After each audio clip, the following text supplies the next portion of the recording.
नमस्कार, हर खबर देख रहे हैं आप। मैं हूं आपके साथ विवेक तिवारी। तो बुलेटिन की शुरुआत करते हैं बड़ी खबर के साथ। आज देश में राष्ट्रपति पद के लिए चुनाव होना है और संसद, राज्य, विधानसभा में इसके लिए वोट भी डाले जाएंगे। करीब 4800 सांसद और विधायक कुल मिलाकर वोट डालेंगे और 21 जुलाई को वोटों की गिनती की जाएगी। तो आपको बता दें कि एनडीए की ओर से द्रौपदी मुर्मू उम्मीदवार हैं और यशवंत सिन्हा जो विपक्ष के उम्मीदवार हैं, उनके बीच मुकाबला है। तो एनडीए के उम्मीदवार हैं द्रौपदी मुर्मू और विपक्ष के उम्मीदवार यशवंत सिन्हा हैं, जिनके बीच में मुकाबला चल रहा है, मुकाबला होगा। और तो आपको बता दें कि भारत के 15वें राष्ट्रपति के चयन के लिए आज मतदान होना है। मुख्य मुकाबला एनडीए उम्मीदवार द्रौपदी मुर्मू और यशवंत सिन्हा के बीच है। हरियाणा विधानसभा में चुनाव की भी तैयारियां पूरी कर ली गई हैं। वोटिंग सुबह 10 बजे से शाम 5 बजे तक होगी और निर्वाचन आयोग ने हरियाणा में चंद्रशेखर कुमार को सेंट्रल ऑब्जर्वर का और चीफ इलेक्टोरल ऑफिसर अनुराग अग्रवाल को ऑब्जर्वर नियुक्त किया है। तो आपको बता दें कि आज हरियाणा में भी राष्ट्रपति चुनाव के लिए वोटिंग की जाएगी 10 बजे से, यानी कि अब जो वोटिंग का समय है अब से शुरू हो गया है और अब से लेकर के शाम 5 बजे तक वोट डाले जाएंगे राष्ट्रपति चुनाव के लिए। तो वहीं दूसरी ओर वोट डालने से पहले, मतदान करने से पहले कांग्रेस ने अपने विधायकों की बैठक बुलाई है हरियाणा में और भूपेंद्र सिंह हुड्डा के आवास पर यह बैठक होगी। साथ ही साथ लंच का भी आयोजन किया गया है। तो जो सभी कांग्रेस विधायक हैं वो हुड्डा आवास पहुंच रहे हैं और तो थोड़ी देर में वो बैठक भी शुरू होनी है। और ऐसी स्थिति में आज देश में राष्ट्रपति पद के लिए चुनाव होना है। आज वोट डाले जाएंगे, संसद, राज्य, विधानसभा में वोट डाले जाएंगे।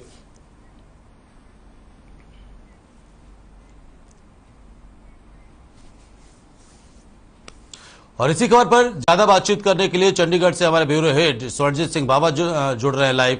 स्वर्णजीत जी, क्या हलचलें देखने को मिल रही है चंडीगढ़ में, क्योंकि राष्ट्रपति के लिए आज चुनाव होना है, मतदान किया जाना है और उधर दूसरी ओर भूपेंद्र सिंह हुड्डा ने अपने आवास पर बैठक भी बुलाई है विधायकों की। 10 बजे से लेकर शाम 5 बजे तक तो मतदान का समय है। सभी विधायक चाहे वो पंजाब से हो, हरियाणा से हो, वो यहाँ मतदान के लिए विधानसभा परिसर में पहुंचेंगे। और दूसरी बात, इस प्रकार से आपने बताया कि भूपेंद्र सिंह हुड्डा ने आज विधायकों की बैठक भी बुलाई है और साथ ही उन्हें न्योता भी दिया है लंच का। और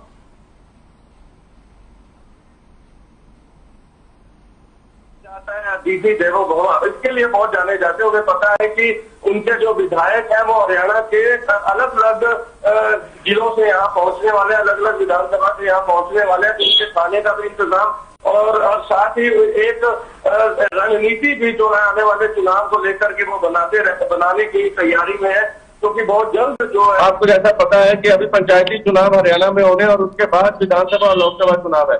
बात करें आज के चुनाव की, जहां यशवंत सिन्हा विपक्षी पार्टी के प्रत्याशी है, उसे देखते हुए भी भूपेंद्र सिंह हुड्डा एक बार फिर विधायकों से संपर्क साधना चाहते हैं कि ताकि वो बात न दोहराई जा सके जो कि पहले एक बार देखने को मिली थी कि राज्यसभा में उन्हीं के पाले के एक सांसद ने जो वोट है वो खराब किया और जिसका सीधे तौर पर एनडीए के प्रत्याशी द्रौपदी मुर्मू को फायदा पहुंचा। तो इसे देखते हुए ये भी एक कारण है आज की बैठक का। और दूसरी बात मैं बताना चाहूंगा कि आज पंजाब के विधायक और खास तौर पर वो आम आदमी पार्टी के विधायक जो 92 हैं गिनती में, और साथ ही जिनमें से अधिकांश जो विधायक हैं जो पहली बार आज राष्ट्रपति के लिए वोट करने वाले हैं, और उनके लिए भी एक आज मैं ये कहूंगा कि पहली बार जो है मतदान करेंगे और उनके लिए एक्सपीरियंस नया होगा। और हम अपने दर्शकों के समक्ष पंजाब से आए हुए विधायकों का भी साक्षात्कार लेकर आएंगे और दूसरी तरफ हरियाणा के विधायक। तो मैं बताना चाहूंगा दर्शकों को कि विधानसभा परिसर में अभी विधायक जो है उनका कुछ ही समय में पहुंचना जो है वो जारी हो जाएगा और खास तौर पर सिक्योरिटी चाक चौबंद है यहाँ। चंडीगढ़ को चारों ओर से एक तरह से मैं कहूंगा कि बहुत सख्त पैरा है यहाँ सिक्योरिटी का और हर आने जाने वाले पर नजर रखी गई है। यहाँ तक कि विधानसभा परिसर में मीडिया को भी जाने के लिए स्पेशल पासेस जो है वो अलॉट किए गए हैं ताकि कोई भी किसी तरह का शरारती तत्व कोई भी यहाँ पर कोई ऐसी अप्रिय घटना ना हो जाए जिसका पंजाब के ऊपर खासी नजर रहती है, क्योंकि कानून व्यवस्था को लेकर। दूसरी तरफ आज के चुनाव बहुत महत्वपूर्ण है, एक तरफ द्रौपदी मुर्मू और दूसरी तरफ यशवंत सिन्हा। ठीक है स्वर्णजीत जी, और किस तरह की व्यवस्था देखने को मिल रही है जहां मतदान होना है? क्या व्यवस्थाएं की गई हैं? पूरी तैयारियां, हालांकि तो तैयारियां तो पहले से पूरी कर ली गई हैं, लेकिन इसके बावजूद जो हलचलें हैं विधानसभा के अंदर वो कैसी हैं? कि विधानसभा के अंदर मैं बताना चाहूंगा आपको, जैसा कि अभी बताया कि सिक्योरिटी चाक चौबंद और मतदान के लिए दोनों सदनों में, चाहे वो पंजाब विधानसभा हो हरियाणा विधानसभा हो, दोनों विधानसभा परिसर के भीतर जो है वोट जहां पर मतदान होना है उसे तुरंत रूप से तैयारी की गई है और वहां पर मतदान केंद्र जो है उसे अलग तरह से बनाया गया है। और साथ ही दूसरा बताना चाहूंगा मैं आपको, यहाँ पर भी वो जो अधिकांश चुनाव हमारे देश में होते हैं, चाहे वो संसदीय चुनाव हो, विधानसभा चुनाव हो या निकाय चुनाव हो, उसी तर्ज पर ये भी एक तरह से सीधे तौर पर राष्ट्रपति चुनाव है, तो मतदान तो उसी प्रकार से होना है। तो यहाँ पर भी विधानसभा परिसर में उसी तर्ज पर तैयारी की गई है। यहाँ पर भी अलग अलग यूपी, चाहे वो विपक्षी पार्टी के यशवंत सिन्हा हो या द्रौपदी मुर्मू हो, यहाँ पर भी वोटिंग एजेंट जो है लगाए गए हैं, जो ये नजर रखे हुए हैं कि कौन वोट जो है उसकी सही समय पर विधायक की डल जाए, और इसका भी ध्यान, और खास तौर पर ये भी ख्याल रखे हुए हैं कि कोई वोट खराब ना हो पाए, क्योंकि जैसा कि आगे भी ये देखने को मिला है, पहले भी बहुत से ऐसे उदाहरण सामने आए हैं कि जिस प्रकार से स्याही फैला दी जाती है या खराब हो जाता है, तो आज इस पर भी नजर बनाए हुए पोलिंग एजेंट जो है वो खास ख्याल रखे हुए हैं। ठीक है स्वर्णजीत जी, सवाल ये भी है कि राज्यसभा चुनाव में कुलदीप बिश्नोई ने, जो कांग्रेस के खेमे से आते रहे, उन्होंने क्रॉस वोटिंग कर दी और अब उनको दिल्ली में वोट डालने के लिए जो निर्वाचन अधिकारी हैं आर.के. नादर साहब, उन्होंने अनुमति प्रदान कर दी है। ऐसे में क्या एक बार फिर से कांग्रेस के अंदर कोई ऐसी सुगबुगाहट है, क्योंकि भूपेंद्र सिंह हुड्डा भी काफी सचेत नजर आ रहे हैं इस बार, पिछली गलतियों से सीख लेते हुए, और इस बार फिर से कांग्रेस विधायक दल की बैठक बुलाई है, उनको लंच के लिए बुलाया है कि आइए आप लंच करिए और हम आपको फिर से बता रहे हैं कि आपको मतदान का प्रोसेस ऐसे ऐसे निभाना है। क्या फिर से किसी तरह का क्रॉस वोटिंग का कोई ऐसी सुगबुगाहट, कोई ऐसी बिल्कुल आप दुरुस्त कह रहे हैं। जिस प्रकार से कुलदीप बिश्नोई का मामला सामने आया था और उसी तर्ज पर भूपेंद्र सिंह हुड्डा, जैसा कि मैंने कहा कि भूपेंद्र सिंह हुड्डा के हाथ में हरियाणा कांग्रेस की पूर्ण रूप से कमान मिल गई है, जिसके लिए वो बहुत जद्दोजहद भी कर रहे थे, क्योंकि यही कारण उन्होंने पहले भी बताया था। 2019 का चुनाव जो कांग्रेस हारी, क्योंकि अंदरूनी कला थी कांग्रेस में, एक तरफ कुमारी शैलजा गुट तो दूसरी तरफ भूपेंद्र सिंह हुड्डा गुट तो तीसरी तरफ कुलदीप बिश्नोई। और कुलदीप बिश्नोई की आपने बात की, हाल ही में उनकी बैठक जो है अमित शाह से भी हुई थी, तो इसे देखते हुए देखिए आज अनुमति मिलना ये भी कहीं ना कहीं ये इशारा करता है कि आने वाले समय में एनडीए के खेमे में द्रौपदी मुर्मू को बहुत से वोट जो है वो मिलने वाले हैं। और एक और बात महत्वपूर्ण बताना चाहूंगा विवेक, हरियाणा कांग्रेस में बहुत से ऐसे नेता और भी हैं जो क्रॉस वोटिंग कर सकते हैं, जिसका भय जो है भूपेंद्र सिंह हुड्डा को साफ नजर आ रहा है उनके चेहरे पर भी, और यही कारण है कि वो लगातार विधायकों से संपर्क बनाए हुए हैं। और देखिए कहीं ना कहीं सूत्र में ये भी बता रहे हैं, बहुत दिग्गज नेता हरियाणा कांग्रेस के दिग्गज देखिए नेताओं का आना जो है वो जारी हो चुका है। देखिए ट्रैफिक जो है, ट्रैफिक व्यवस्था, क्योंकि रूट जो है कहीं बंद किए गए हैं, जिसके कारण से कई रास्तों पर ट्रैफिक भी है, और यहाँ से हरियाणा के विधायकों का आना जो है, मंत्रियों का आना जो है वो जारी हो चुका है। तो हम आपको बता रहा था मैं कि किस प्रकार से हरियाणा कांग्रेस खास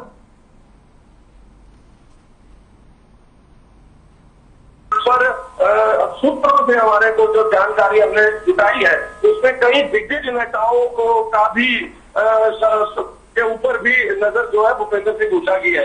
इसमें बहुत से ऐसे नेता हैं विवेक, यही कारण है कि इस समय कांग्रेस जो है लगातार अपने विधायकों के संपर्क में है और उन्हें बार बार आज की करवा रहे हैं।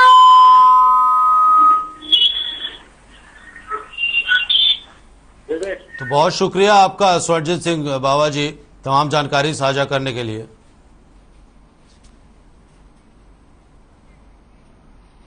तो चलिए बढ़ते हैं आगे। पुंडरी से बड़ी खबर है, जहां आज सावन के पहले सोमवार के मौके पर मंदिर में श्रद्धालु उमड़ रहे हैं।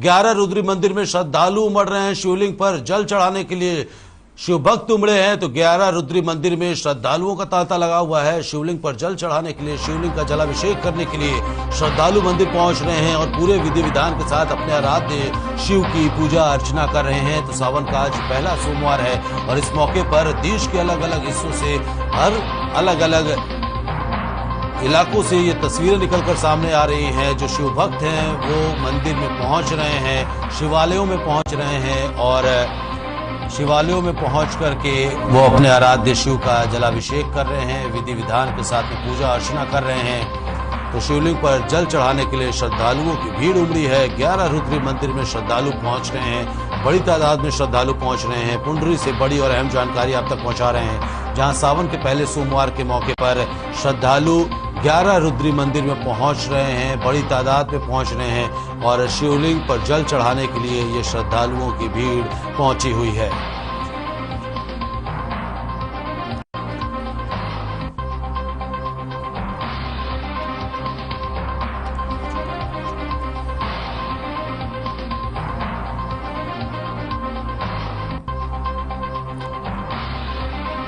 तो पुंडरी से आप तक खबर पहुंचा रहे हैं। अब देखिए तस्वीरें, यहाँ श्रद्धालु सुबह से ही कतार में लगे हुए हैं और अपनी अपनी बारी का इंतजार कर रहे हैं। शिव का जलाभिषेक कर रहे हैं और शिव की पूजा अर्चना कर आशीर्वाद ले रहे हैं। तो पुंडरी में 11 रुद्री मंदिर में श्रद्धालु पहुंच रहे हैं और जो राहत की बात यह है कि 2 साल के बाद इस तरीके से भव्य आयोजन भी किया जा रहा है। लोग बेखौफ होकर के मंदिर पहुंच रहे हैं, क्योंकि जब कोरोना काल था तब लोगों के बीच में एक अलग भय का माहौल था, लेकिन इस बीच अब श्रद्धालु धीरे धीरे अपने घरों से निकल रहे हैं और मंदिर में पहुंचकर अपने आराध्य शिव की पूजा अर्चना कर रहे हैं।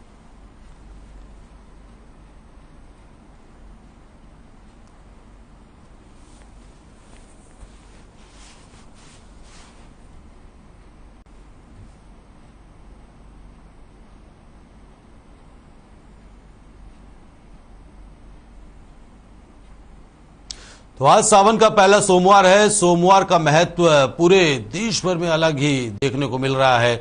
तो बता दें कि सप्ताह में सबसे अधिक महत्व सोमवार का ही होता है सावन मास में, क्योंकि यह दिन शिव भोले का दिन माना जाता है। आज पूरे देश में शिवालयों में, शिव मंदिरों में भक्तों की लंबी लंबी लाइनें लगी हुई हैं। श्रद्धालु सुबह सवेरे से उठकर मंदिरों में आकर विधिवत रूप से पूजा अर्चना कर रहे हैं। यमुनानगर के मंदिरों में भी सुबह सवेरे से ही श्रद्धालु पहुंचकर शिवलिंग पर जल अर्पित कर रहे हैं और विधिवत रूप से पूजा अर्चना कर भगवान शिव का आशीर्वाद ले रहे हैं। श्रद्धालुओं का कहना है कि भगवान शिव की कृपा ऐसे करते रहे, बनी रहे और शिव से प्रार्थना वो कर रहे हैं कि सबका भला करें, देश में, विश्व में शांति हो, आपसी भाईचारा बढ़े और जगत का कल्याण हो। तो यमुनानगर में भी श्रद्धालुओं की जो शिव भक्त पहुंच रहे हैं।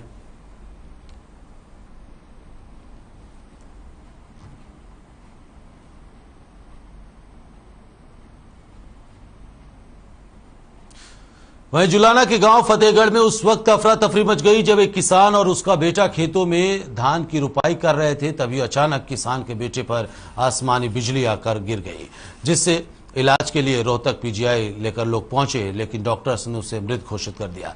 बताया जा रहा है कि मृतक का नाम अंकित है और उसकी उम्र महज 22 साल थी। घटना के बाद पूरे गांव में मातम छा गया है। पुलिस ने शव को पोस्टमार्टम करवा करके परिजनों को सौंप भी दिया है।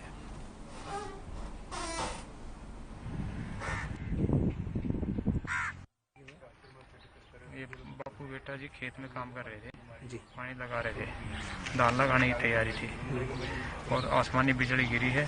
दोनों बाप बेटा 15-20 फीट के गैप में खड़े थे, लेकिन लड़के को शौक लग गया और लड़का औंधे मुंह गिरा।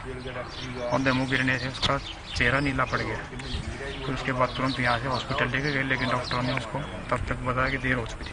ये एक फतेहगढ़ की घटना है। खेत में फतेहगढ़ का एक लड़का अंकित सोनोप्रादेश जो खेत में कार्य कर रहा था और आसमानी बिजली गिरने से हादसा हो गया और उसकी मौके पर मृत्यु हो गई थी। जिस सूचना पर पुलिस ने शव को कब्जा में लेकर उसका पोस्टमार्टम करवाया और परिजनों के हवाले किया।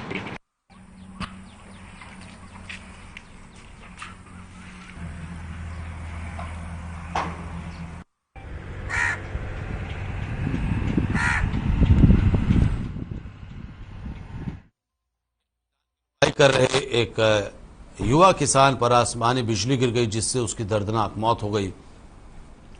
तो आपको बता दें कि बिजली गिरने के बाद युवक बुरी तरह से झुलस गया था, जिसे आनन फानन में लोग लेकर रोहतक पीजीआई पहुंचे, जहां डॉक्टरों ने उसे मृत घोषित कर दिया।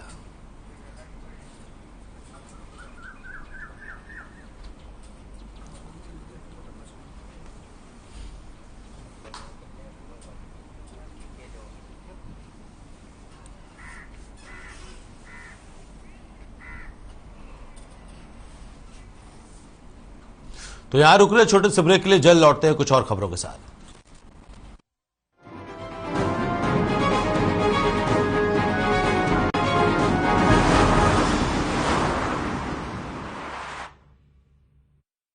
रूप मंत्रा आयुर्वेदिक फेस वॉश, इसमें है क्यूकम्बर के प्योर एक्सट्रैक्ट्स जो नेचुरली चेहरे को मॉइस्चराइज रखे। ये कोई कॉस्मेटिक नहीं, आयुर्वेदिक औषधि है। मेरे जैसा कोई दूसरा चुलबुलापन जिसकी हर बात में भूल जाए, जिंदगी में रंग भर दे। मेरी जैसी मेरी अपनी पताका चाय, गजब का स्वाद।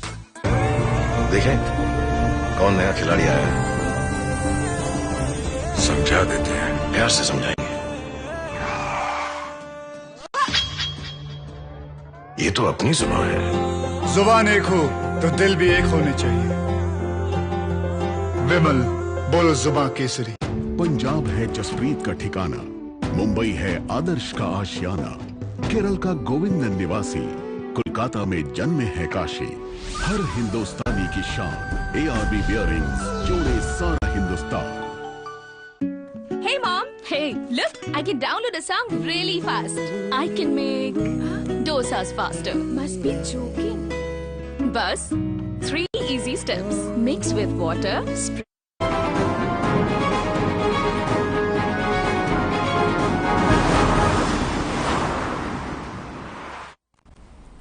तो ब्रेक के बाद रुक करते हैं कुछ और खबरों की ओर। बीजेपी के प्रशिक्षण शिविर के आखिरी दिन, आखिरी सत्र में पहुंचे केंद्रीय कृषि मंत्री नरेंद्र सिंह तोमर ने कहा है कि भारतीय जनता पार्टी कार्यकर्ता आधारित और विचार आधारित राजनीतिक दल है। उन्होंने प्रदेश के मुख्यमंत्री मनोहर लाल और प्रदेश अध्यक्ष OP धनखड़ की भी जमकर तारीफ की और कहा कि प्रदेश में इनकी अगुवाई में निरंतर विकास हो रहा है। प्रशिक्षण शिविर के आखिरी सत्र के समाप्त होने के बाद केंद्रीय कृषि मंत्री नरेंद्र सिंह तोमर ने पत्रकारों से रूबरू होते हुए कहा कि भारतीय जनता पार्टी कार्यकर्ता आधारित और विचार आधारित राजनीतिक दल है और भारतीय जनता पार्टी के जरिए भाजपा के कार्यकर्ता सत्ता निधि का इस्तेमाल करके जन समस्याओं का निराकरण करना, विकास को सुनिश्चित करना मुख्य काम कर रहे हैं।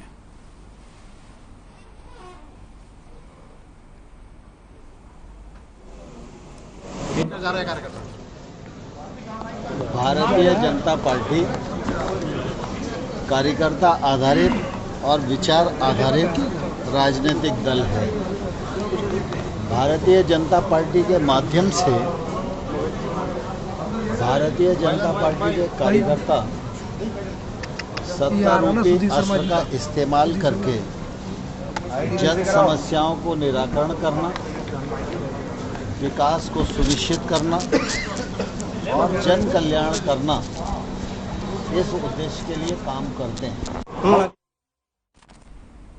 तो वही समापन कार्यक्रम में बीजेपी के प्रदेश प्रभारी विनोद तावड़े और BL संतोष और बीजेपी प्रदेश अध्यक्ष ओम प्रकाश धनखड़ कार्यकर्ताओं से रूबरू हुए। शिविर में केंद्रीय जल शक्ति मंत्री गजेंद्र सिंह शेखावत ने प्रशिक्षण शिविर में अपने संबोधन के बाद बताया कि देश किस तरीके से केंद्र सरकार की नीतियों की वजह से सशक्त हुआ है। आगे उन्होंने कहा कि रक्षा क्षेत्र में बहुत सी ऐसी उपलब्धियां हैं जो केवल भारत के पास हैं। लगातार आत्मनिर्भर बनने की ओर भारत हर क्षेत्र में आगे बढ़ रहा है। जिस तरह से हम नई राइफल्स डेवलप कर रहे हैं, हम एंटी मिसाइल पार जिस तरह से डेवलप कर रहे हैं, जो दुनिया में आज न्यू एज टेक्नोलॉजी है, उनमें से कुछ टेक्नोलॉजीज आज अमेरिका के पास में भी नहीं है, कुछ केवल अमेरिका के पास में, या कुछ अमेरिका, रशिया, एकाध देशों के पास में, वो आज भारत निर्माण करने लगा है। निश्चय ही एक कॉन्फिडेंस भी भारत की सेना में बढ़ा है और निश्चय ही एक नई ताकत भी उसके कारण से सृजित है। हरियाणा बीजेपी के प्रयासों पर क्या कहेंगे सर? आपने राष्ट्रीय स्तर पर घूमते हैं, एक प्रयास किया गया है, निश्चित रूप से अभिनंदन के योग्य है। और जिस बेहतरी के साथ में आदरणीय प्रदेश अध्यक्ष जी ने इस 3 दिन के प्रशिक्षण शिविर को आयोजित किया।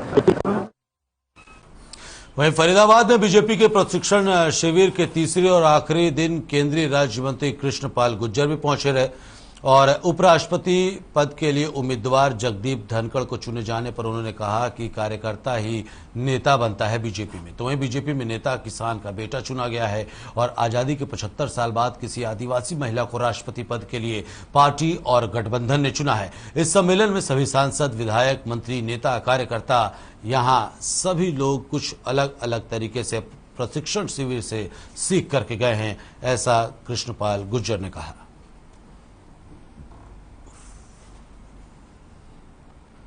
उपराष्ट्रपति का पद का उम्मीदवार बनाया गया एनडीए की तरफ से, क्या पहली प्रतिक्रिया क्या है?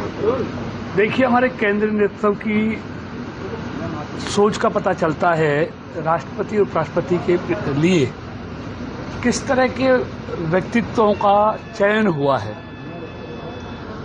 आजादी के 75 साल के बाद पहली बार किसी आदिवासी महिला को राष्ट्रपति का उम्मीदवार एनडीए के द्वारा बनाना, ये हमारी पार्टी की, हमारे केंद्र नेतृत्व की सोच को दर्शाता है।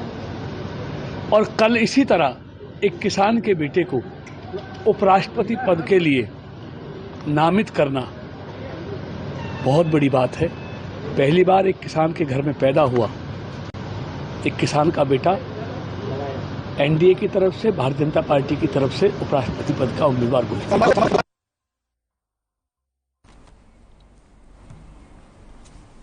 वहीं फरीदाबाद में बीजेपी के प्रदेश अध्यक्ष ओपी धनखड़ ने कहा कि बीजेपी का सूरज कुंड में आयोजित 3 दिवसीय प्रशिक्षण शिविर काफी हद तक सफल रहा।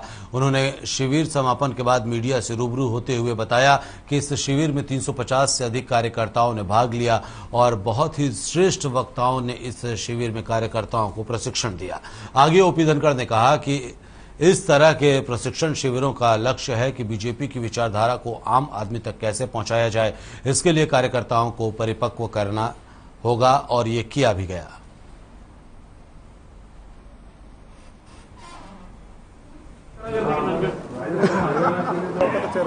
सवा 300 लोग इसमें हाजिर थे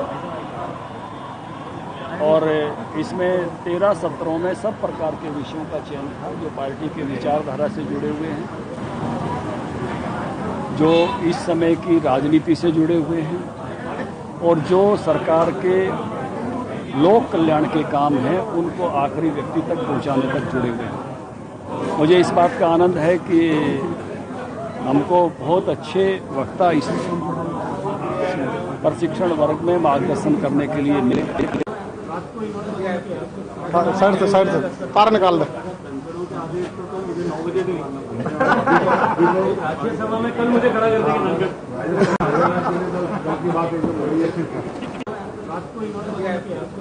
साइड से पार निकाल दे।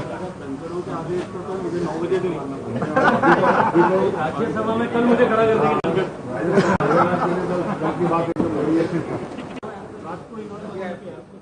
साइड से पार निकाल दे। सभा में कल मुझे खड़ा कर देंगे।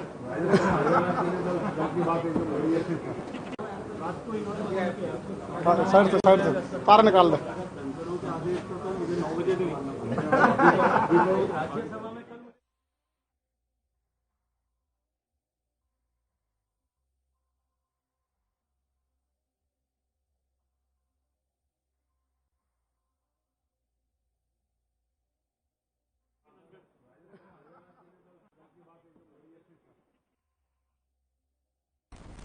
खबर पलवल से है, जहां विकास एवं पंचायती राज मंत्री देवेंद्र बबली ने लोगों को संबोधित किया और संबोधित करते हुए कहा कि प्रदेश सरकार की प्राथमिकता है कि गांवों में 100% गुणवत्ता के आधार पर विकास कार्य किया जाए ताकि लोगों को उनका हक मिल सके। आगे उन्होंने कहा कि पंचायत विभाग में भ्रष्टाचार को समाप्त करने के लिए ठोस कदम उठाए जा रहे हैं। वहीं विभाग के अधिकारियों को जीरो टॉलरेंस पर कार्य करने के लिए सख्त निर्देश भी दिए गए हैं। पंचायत मंत्री ने कहा कि पंचायतों, जिला परिषदों, ब्लॉक समितियों में होने वाले विकास कार्यों के प्रति लोगों में सोशल अवेयरनेस जरूरी है। इसके लिए प्रत्येक गांव में युवा एक कमेटी गठित करें और कमेटी सक्रिय तौर पर विकास कार्यों पर नजर रखे ताकि बिगड़ी हुई व्यवस्था को पटरी पर लाया जा सके। इसके साथ ही उन्होंने कहा कि प्रदेश सरकार में मेरिट के आधार पर नौकरी लोगों को दी जा रही है।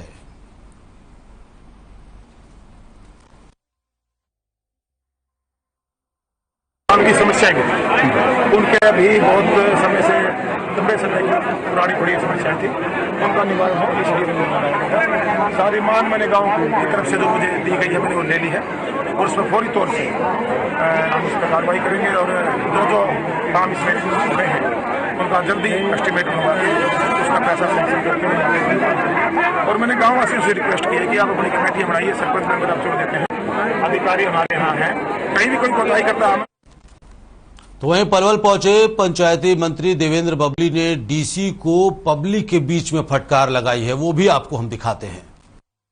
मेरे को बताया गया था, मैं आम आदमी की क्या सुनवाई होती है, मिनिस्टर आ गया है, हम रोड के अंदर को जाके देखो वहां अपने हालात क्या कर रहे हैं, आपकी जिला की ड्यूटी है। तो मैं आपसे अनुरोध करूंगा ये चीजें आप खुद देखें, मेरी कहने की जरूरत नहीं, आप जिला के मालिक, ये आपकी ड्यूटी है। टेंडर से पहले तो फिलहाल इस बुलेटिन में इतना ही। रुक रहे छोटे से ब्रेक के लिए। ब्रेक के बाद भी हर खबर पर खबरों का सिलसिला लगातार जारी है।